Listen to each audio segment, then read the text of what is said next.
हठ योग, राजयोग, ज्ञान योग और भक्ति योग, यही 4 साधना के मूल सोपान। आप कभी कर्मयोग कहा, हठ योग और राजयोग के बीच का जो है ना, कह सकते हैं बीच में कर्मयोग। जैसे हमने कहा हठ योग शरीर को लायक बनाता है और राजयोग मन को लायक बनाता है। अगर तन और मन लायक हो जाते हैं तभी तो आप शुभ कर्म कर पाएंगे। दोनों को मिलाने पर कर्मयोग बनता है। इसलिए कर्मयोग, ज्ञान योग, भक्ति योग की बात करते हैं तो कर्मयोग में 2 बातें हैं, हठ योग और राजयोग। तन को लायक बनाएगा हठ योग और मन को लायक बनाएगा राजयोग। और जब तन और मन शुद्ध हो जाता है तो अपने आप आपसे शुभ कर्म भी होने लगता है। और जब सब शुभ कर्म होने लगता है तो आप शुभ दिशा में तन और मन चलता है और तब आप अपने आप ज्ञान की ओर बढ़ेंगे।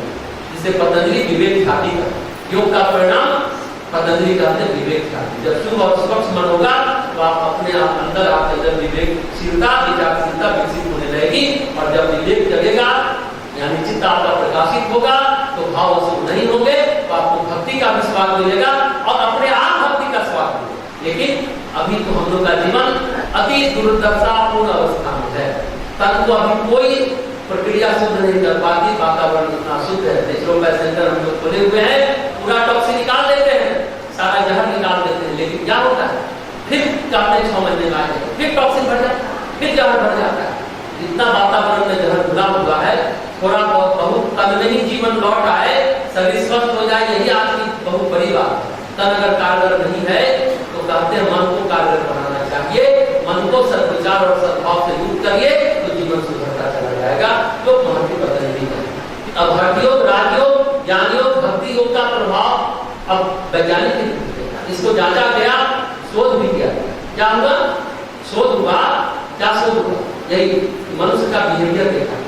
चले ये तो बड़ा प्रॉपर बिहेव करता है, बहुत डिप्रेशन है, निराश है। डिप्रेशन व्यक्ति को आप जाइएगा किसी साइकियाट्रिस्ट के पास, डोपामाइन मिलेगा, वही हैप्पी हार्मोन, खुश हो जाएगा, आपका बिहेवियर ठीक हो जाएगा। एक गोली हम दे देते हैं तो देखते हैं क्या परिवर्तन हो रहा है। अब क्या देखा गया, पूरी दुनिया में क्या देखा कि अरे उसको ध्यान करो, मेडिटेशन करो, आसन करो, प्राणायाम करो, उससे भी आपके अंदर एंडोर्फिन नामक हार्मोन का सेक्रेशन होगा और वो आपको खुश है। और आप अगर गांजा पीते हैं, ड्रग्स लेते हैं, शराब पीते हैं तो भी खुश रहने वाला ही नशा है। तो केमिकल पॉइंट ऑफ व्यू से केमिकल लोचा कभी सुना ना, प्रेम का केमिकल लोचा, डोपामाइन और ऑक्सीटोसिन तो कहे ना। तो केमिकल मतलब रासायनिक दृष्टि से ध्यान करना और गांजा पीने की बात है, दोनों के जोड़ के रसायन होगा।